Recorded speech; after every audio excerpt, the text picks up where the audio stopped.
you were the Orioles' best pitcher in the first half. I mean, talk a little bit about that, and I got a follow-up question for you, but it felt like you just were in a complete zone.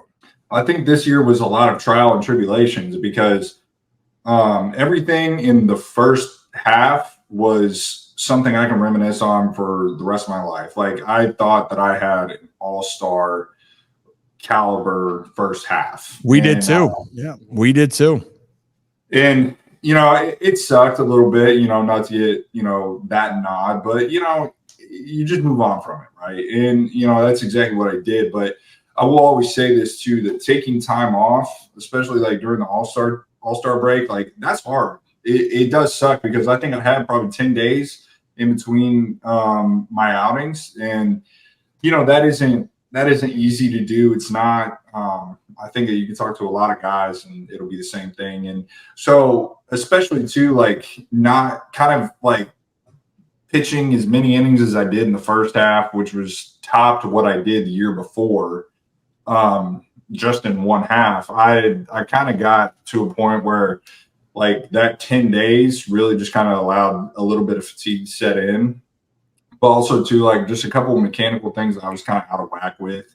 And, once I got sent down, that really sucked. And that was a really hard time. Yeah. Can you talk about that for a second? Because I think a lot of people, when they look at that, because your numbers up until that point, every start, you went 5, and then there was that little bump there, and maybe you can touch a little bit on the fatigue and the mental side of it. I mean, if we're just being honest here, you just like kind of like shit. Like it can be a little bit not demoralizing, but the team's playing well. You've had a great year, and then all of a sudden, for these like 3-week period, you did something you hadn't done all season. Can you just talk a little bit about the mental side of that? Just the I don't want to say the struggle of it, but I mean fact of the better word, struggle of it. Shit sucks. Just put it that way. Yeah, that I think that was the first time in my career that I basically just kind of was like I questioned myself, is the best way to put it. I knew that there were things that, like, I needed to work on mechanically. Like, honestly, fatigue was there, but it wasn't anything that I thought was inhibiting me to kind of perform at my best. I think that there was some bigger mechanical issues in my eyes that I needed to work on. And that's exactly what I did. Like, literally 2 days after the start that I got sent down, like, I was in the pitching lab. Like, I was getting my stuff right. And I think I threw harder in that bullpen than I did the day that I started because of the simple mechanical changes that I needed to make. With the length of time that it was in seeing the team do what the team did, it was really difficult for me, and especially whenever the team, like, I was watching the bullpen guys get beat up a little bit, and I wasn't quite ready to go out of the bullpen in Norfolk. And, Kyle Gibson called me, and, he ended up giving me a lot of great words of wisdom. But one of the biggest things that he said to me that really stuck with me is, like, this is God's plan to give you a bigger purpose for these younger guys. He goes, you have been up here, you have succeeded, you have done unbelievably well, and we need you. We're going to need you, especially for this playoff run. But while you're down there, make sure that you don't lose sight that you were one of those guys at one point.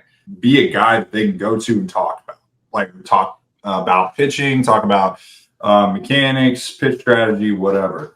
But yeah, the mental side of that all really was really, really hard, because it was the first time, especially all year, where I had really gotten, like, kind of kick in the nuts in, like, just of pure, like, no confidence. Right. Straight shot.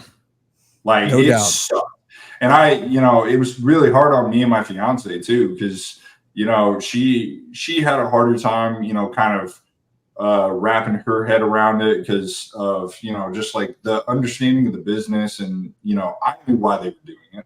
Me and her had never gone through that. I had never gone through that. So how was I supposed to even know what it was supposed to be like? I just knew how the business worked. And so, it was tough on both of us. And, especially during that time too, we we were getting ready to buy a house. So there was a lot of stress on that, on just trying to get back up and pushing and pushing and pushing. And, safe to say, like, it all worked out in the end, but it was really, really hard. And that's kind of where, I always like to say, like, that's where having the guys that we had in the big leagues, like Danny Coulomb, Kyle Gibson, John Means, Cole Irvin, like all those guys kind of pushing me towards my faith and making sure that I'm able to like kind of trust in God's plan and understand like, hey, this is how everything's going to go. And you just got to put your trust in God. Like that helped me a lot because it just kind of allowed me to breathe a little bit and just kind of reset. Yeah, definitely people don't understand the business of it. And we talk about it all the time where it's a sport. It's fun. Like, this is, if you're really good at it, right? You get to do this for a living and everyone goes, oh, is it really a job? Well, it is though. The reality is a job. If you don't play well enough or teams make decisions, you lose that opportunity and it can go away just like that. And it's not the glamorous that you're going to all these top cities all over and over at one point. It changes just like that. So I'm glad that for you and having, weird veterans again, guys, you hearing this? I was just going to say, isn't that, I think this is what interviewed 3 pitchers and all 3 said Kyle Gibson, how big of an impact he's had. Stop traffic that veterans mean more than just the stats. So when we're looking at replace this guy, sorry, Tyler, it gets me going because I know how much certain guys, it does grind my gears because I know. But you're 100% right. Yeah, it's a lot of guys that can really help the team in so many different ways than one. And for you, it seemed like this was something that helped you when you're getting ready, when you're trying to transition back. And eventually you did get back up to Baltimore, which I was happy to see. And you got to have a little champagne and have some fun.